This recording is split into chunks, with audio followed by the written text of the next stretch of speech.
Hey guys, it's Chicken Jam, Ben and Matt here, and we're talking about the most famous key of all time for guitar players. Key of E. Oh, E, right, yeah, E. Key of E. Key of E. Not F sharp. I don't know. We like F sharp. Not real, kind of. That's my favorite key. With the capo. Oh, maybe, okay. Key of E's good, we can do E. Key of the E. So we're going to talk about, let's start out by talking. Let's start out by, I can't speak explain. Yeah. Let's start out by talking about, if you're starting a solo in the key of E, and there's a lot of times there's 2 bars of E and then it goes to A. So if you're going 1, 2, 3, 4, 1, 2, 3, 4, A.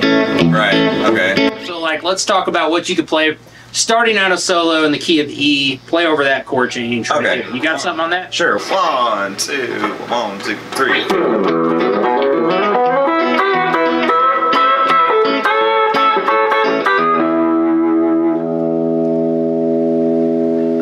Cool. All right. So, yeah, talk about the first 2 bars of E there and get to an A chord. So go ahead. If you were going to start a solo off an E, I think the most common thing that people would do is to start on an open E string.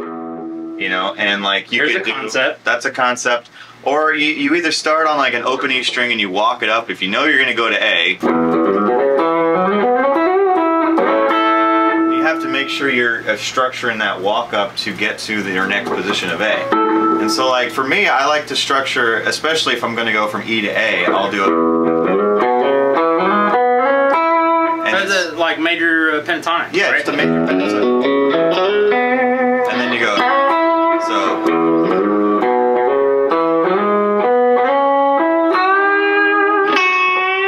Yeah, essentially you're just playing this and then doing it up an octave. Correct, yeah. How I'm playing that here is just basically you're going open E and then 2nd fret to the 4th fret on the E, 2nd fret of the A, 4th fret of the A, 3rd fret of the D, and then you're gonna slide in from the 4th fret of the D to the 6th fret of the D, to the 4th fret of the G, then sliding in from the 4th fret of the G to the 6th fret of the G, and then on that 5th fret of the B, and then you can give it a nice little. You gotta make the face too. Yeah. Something like that. You can change it. Yeah. I mean, there's so many things you can do. Essentially, you're just running the major pentatonic scale and you're getting to that 1/3 of the chord, which landing on a 1/3 of a chord is everything. Yeah, and if you're coming into A, you're here. And then you have your A shape right there. Yeah. That's right. All right. You can do a bunch of things with that, yeah. All right, I was going to start up higher, but you start down lower, so I need to come up with, so we can do, I think I talked about this on A before. Let's talk about it on E, where you go. When you get on there, you go. Yeah. Oh, that's a good one. Yeah. All right, so you can do that. So you go open, and then you're going to go 3rd to 4th. Then you're going to jump over on the D string, and you're going to play the 2nd fret. So that's that octave D. Right. And then we're going to go open E again. We're going to keep on coming back to that open low E, and then go 4th fret, 5th fret, and then this time we're going to hit the 4 of the of the D string. Okay. And then we're going to half step up from there. So now we're going to play open E, 5th fret, 6th fret, then 5th fret of the D string, open E, 6th fret, 7th fret, 6th fret of the D string. So real slow. Nice. And then you obviously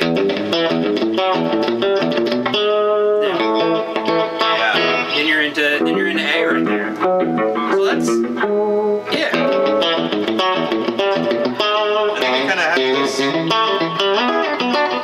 yeah, then you're into your shape right here because you're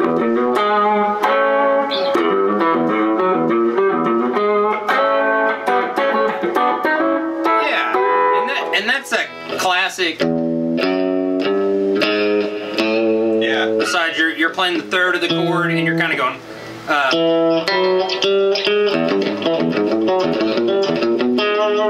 Yeah, I can expand on that too. Like one thing I do a lot is like taking that concept is like sometimes I'll do like if I'm playing in the key B, I'll go like, and then you're into A from there. Like you have your, and then you're into A. So it's like you have your E shape here, double stop, you know, 9th fret on G and the B. Yeah. You can do it anywhere, but I do it here because you get that open E sound. Oh, okay.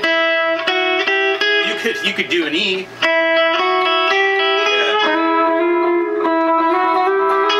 You could do that too. You could. I've never.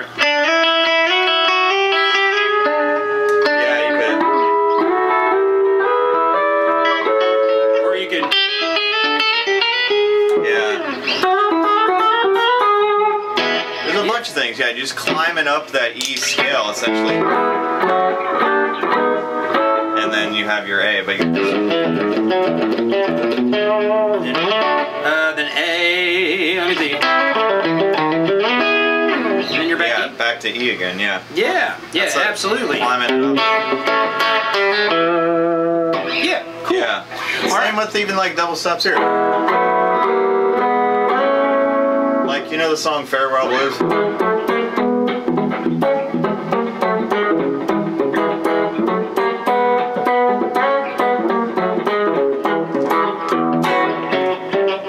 Yeah. I've never played it, but I know. Yeah. So that chord progression, I mean, this isn't the first time and it ain't gonna be the last time we talk about it, that walk, I should say, because it's just everywhere. Right. You know, we talk with, I mean,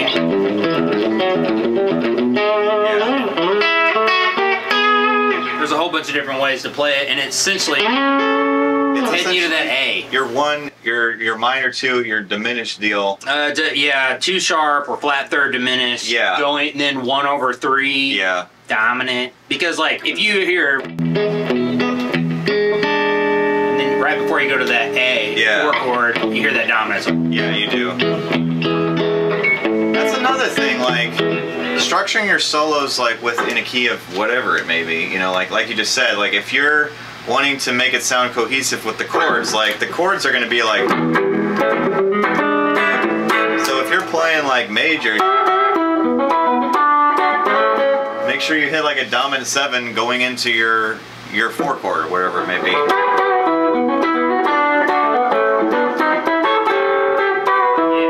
Yeah, once again, thinking about the chords, like, you know, we add dominance in a lot of things, or flat 7s, because Yeah. it's like that. But if you haven't added one and you're getting ready to go in a 4 chord, I mean, how many times? I mean, what is the Johnny Cash? And he stays. I've never actually played it, but then you know when the 4 chord's coming, because why? And he's on this forever. Yeah. And then you know it's coming.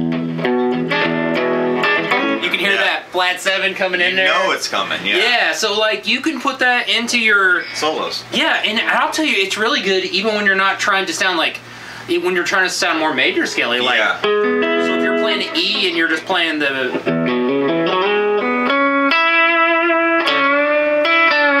like right before you go to A, like I knew that was an E7 chord, so I incorporated the. Even though I wasn't playing that scale. I was playing major pentatonic, but right before I knew that chord was going to be, so I decided, hey, I'm going to add that note to that scale. Right. You can almost even like get away with it, like I've gotten away with it live, where like say the bass player or somebody doesn't know the when the change is for this like blues progression, and I'm just like, look, I'll solo and you'll know when it's going to happen. And like, of course they know, because they're waiting for me to play that. And then it's like, wow, everybody hits the note there, because it's like kind of common knowledge almost in a way with gigging musicians, you know. It comes down to studying chords and then putting the information that goes over to them. Yeah. I know this was a episode about the key of E, but it's going to keep on coming back to chords. Yeah. You know, like 100%. Like if you solo and the chord changes aren't going through your mind, you're going to be I'm not saying you can't do it. But because there's a lot of songs that don't get out of scale, but you're going to be very one-dimensional sound. Yeah. That's what I'm going to say. And we already feel like you get bored with your own playing. Let me talk about that for a second. Yeah. Like we all get bored with our own playing, and someone's telling you you're awesome, and you're thinking like, yeah, but I heard this player over here. Yeah. And they did something completely different. You may be even on the same skill level, but they're doing something different. You feel like a failure. Yeah. Because you're like, I don't even know what they're doing something way cooler than me. And that person's looking back saying, no, they're doing something way cooler than... Yeah. Yeah, so like you always get bored with your own playing, and the only way that I know to get out of that is think about chords and chord progressions, and then what is the information that goes over those chords? Yeah, like what can you add to your, like, to me it was like adding double stops to everything. You know what I mean? It's just like getting out of that single note world, you know, and just start adding making everything a chord, you know what I mean? Yeah. Which was kind of like what pedal steel does. Which it was what got me into it, was because it's like pedal steel, they're just like da da da da da da, and they're just picking two notes clusters. That was mouth pedal steel right there. Yeah. It's awesome. Yeah. Well, which Matt plays the pedal steel. We're gonna bring that on Chicken Jam. Yeah. He does. He plays it. We'll get him to put that on there. We both play several different things, so maybe we're gonna. Ben definitely plays the piano really well. That's one thing for sure. Well, that's. Yeah. That isn't my OG instrument, but I think a lot of people would think it is. I mean, I could bring the banjo on. That'd be a cool thing we could do.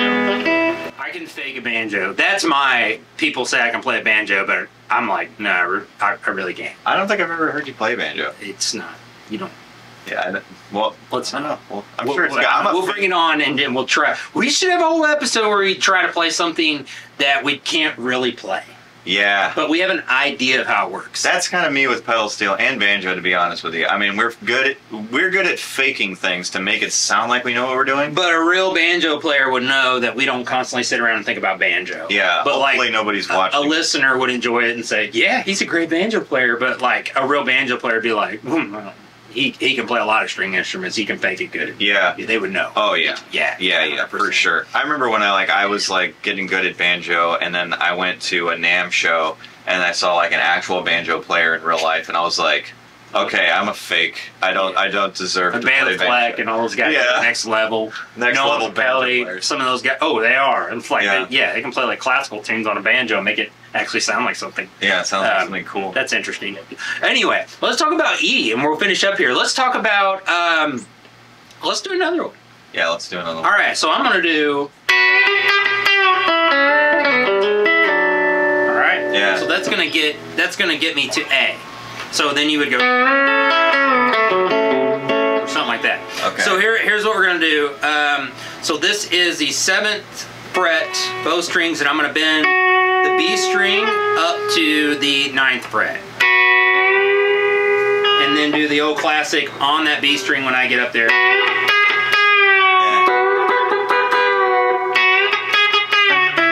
I come down to E.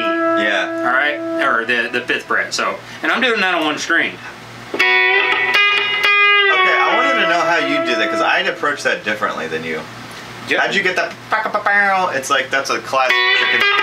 Yeah, what are you doing? Are you Pick and middle finger. Pick and middle. For me, I would just use my thumb and my index.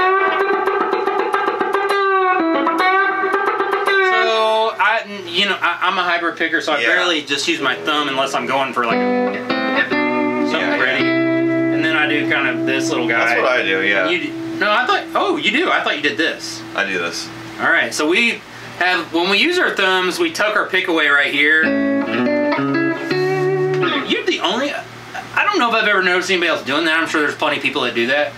But like, I've done that, and then like, I've noticed that you tuck it away too. And I think that's actually a great video to talk about. Like, to be honest with you, like, is like going back and forth between pick and like having this thing, because like we do it just without even thinking, and people are always asking like, wait, what are you doing with your pick over here? You know? Yeah, and I don't do it as much as you, because like I only do it when I'm doing something pretty. Yeah. There's a friend of mine.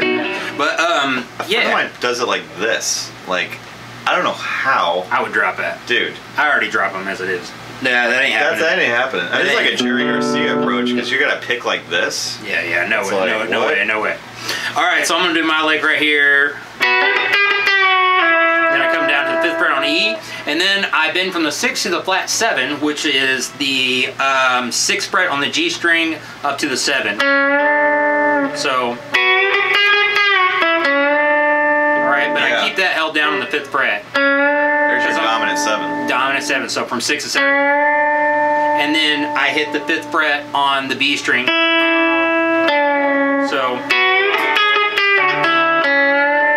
and then here's a bit. Alright. Alright, and then I come down to that 4th fret, all one motion. Yeah. And then I, in a hurry, take my middle finger on the D string and go from the 5th fret and slide into the 3rd of the E, which is the 6th fret. And then I jump up to the B string right there and make this little shape. And play the E on the 5th fret again. Then I go a full step down, and that makes the flat 7. Yeah. And so I keep that pressed down. And so that's like a flat 7 and a 9 kind of situation, but it's in the place of like a 7. I love that. I've never played that.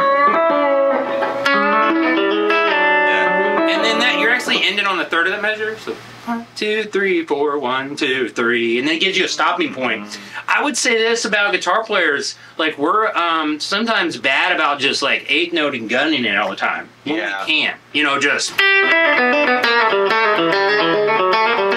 So like that stop can really. Before I go. Get into an A. You know what I had to learn, almost like learning licks, was how to get out of that 8th note box. Because you could easily just do diddle diddle diddle diddle diddle diddle diddle, you know, and just like keep going and going and going. But it's like, it's the amount of time and space between the notes that like is really what sets it apart. This is a good topic. So I've been thinking about this here lately. I think so. Like a lot of people online and stuff, and I agree with them, but I don't agree when I think about when I was learning. We'll talk about like, hey, let's not 8th note gun it all the time. Yeah. They don't say that. That's my phrase, I guess. I've never heard that. I made it up today. 8th note gunning it. 8th note gunning. 8th note gunning it. That's going to be a shirt. The 8th note. Don't quit 8th note gunning it. Quit 8th note gunning. That's a tongue twister. Gunning it. Yeah.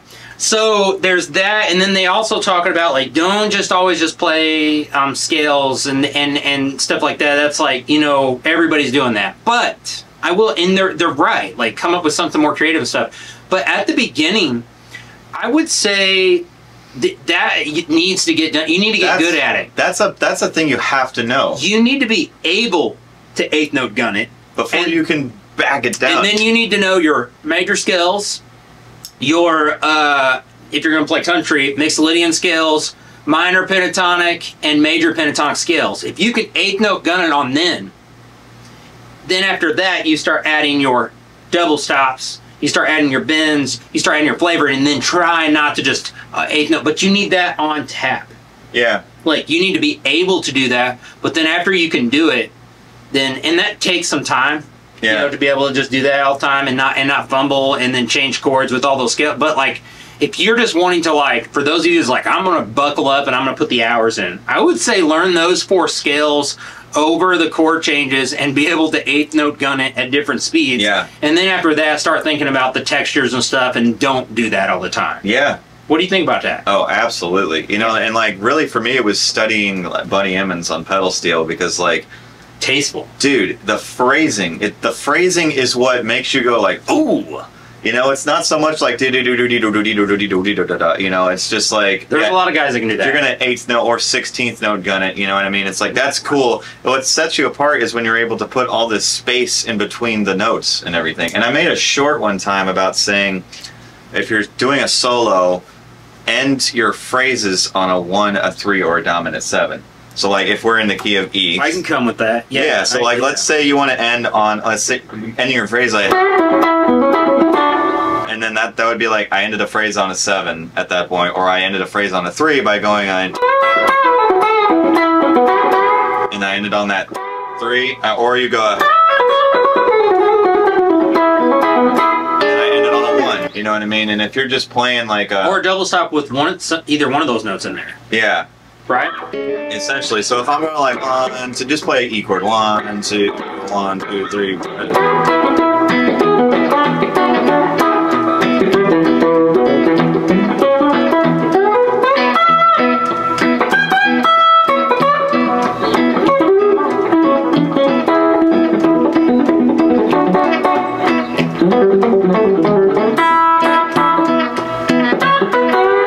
Yeah. Just like phrases, but every phrase ended on a 1, a 3, or a dominant 7. You know what I mean? And like I would say another safe bet is to start on it. Start on a 7 or a 3. Like, yeah, and I'll tell you another thing that I was really early on. I started everything with the note of the chord, so I started on the 1. yeah, And that's not bad, but like it really is way more filling to start on the 3 of the chord. yes. So like if I'm thinking like here's E, now here comes A, it would be way better for me to rather than start right here, start on I'm gonna slide in that. Yeah. So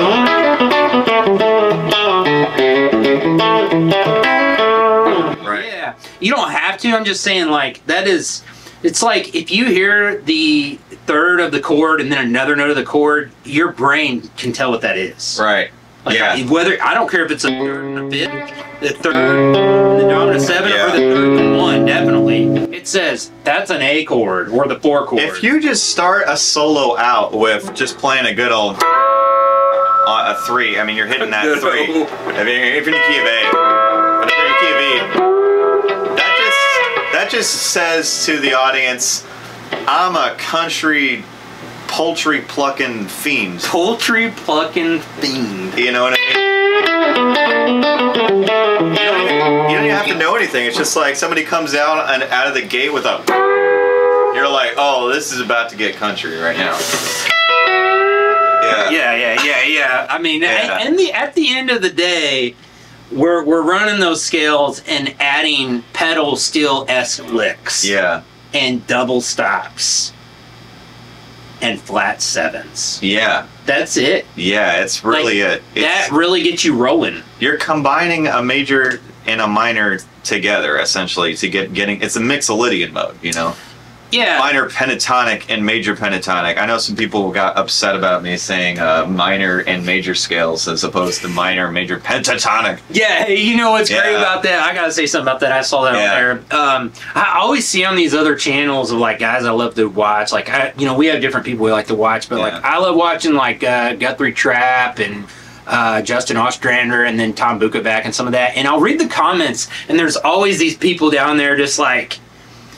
It's like theory nerds, and I'm a little bit of a theory nerd. Like I love studying that. Like I like that, kind of thing. I love figuring out explaining what I'm doing on here. But I always see that, and so it's kind of funny to like see that happen to me now. Yeah, that is funny. And like on our channel, I'm like, okay, here's, like. I love it. It's a sign of like, hey, you guys, these guitar players are here. We got the theory nerds. Dude, we have some serious theory. There are some comments. There's somebody on here, I'm going to forget your tag, but man, he means well, and in like, he's dissecting what we're doing in like this like theory, so much so that like, I don't even know what he's talking about. I'm just like, wow. I don't even know what he's talking about.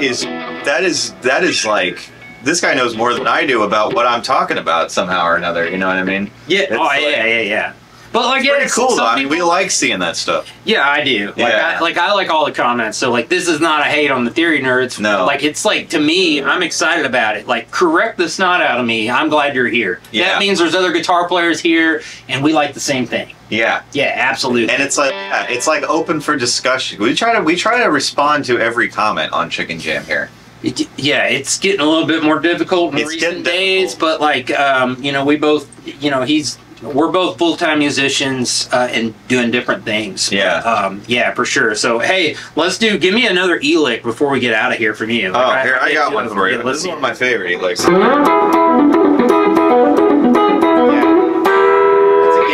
That's a Gatton lick. Yeah, show that one. Yeah, this one is fun. It's a double stop on your B and your G string on the 9th fret here. And I'm just barring that with my index. Giving it 2 plucks.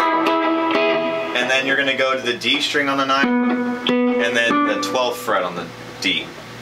The 9th fret of the D string and the 12th fret of the D string. Oh, right there. And then, and that's it. You just repeat it. There's no like pattern. And I'm playing like a little bit of like ghost notes with it. It's not. You don't hammer on it. Oh, you could do that too. I do. I do that too. You're just doing that. Yeah. I need to learn that because like I do a double stop there and it's like kind of the same spot, but it's not the original. That's the OG version of that. Yeah. It's the Danny Gat. He does like. Like mine are just like back and forth from the. Okay. So like I'm gonna next time I'm gonna be able to play the Danny Gat, the real one. And then he does. That's on. That's a good one too. And then end it on like a. And then like I'm just hitting those two of the E flat. But I'm hitting that open E string, so like you're on the 12th fret of the G. But like here. All the way up to the 12th fret. Yeah. And then so you got these two notes. Oh, I see what you're doing. Then both notes up and then hit the open E string at the same time. That's a good one. That's a good way to end. That's a great ending. You can end that on any key, like you can just hit the... Yeah, so...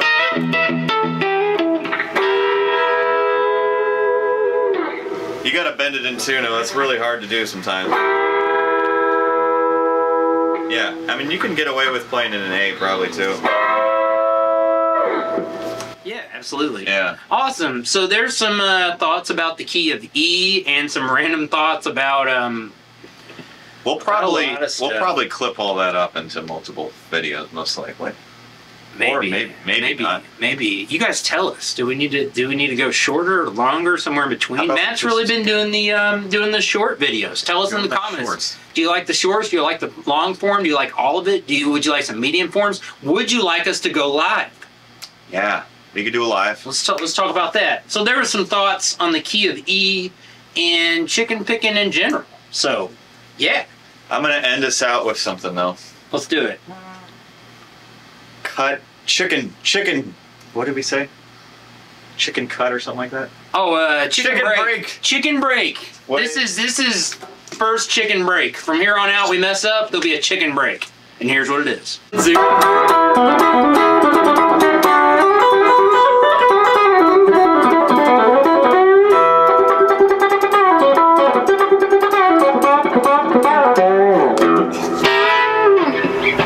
Chicken break. Chicken break.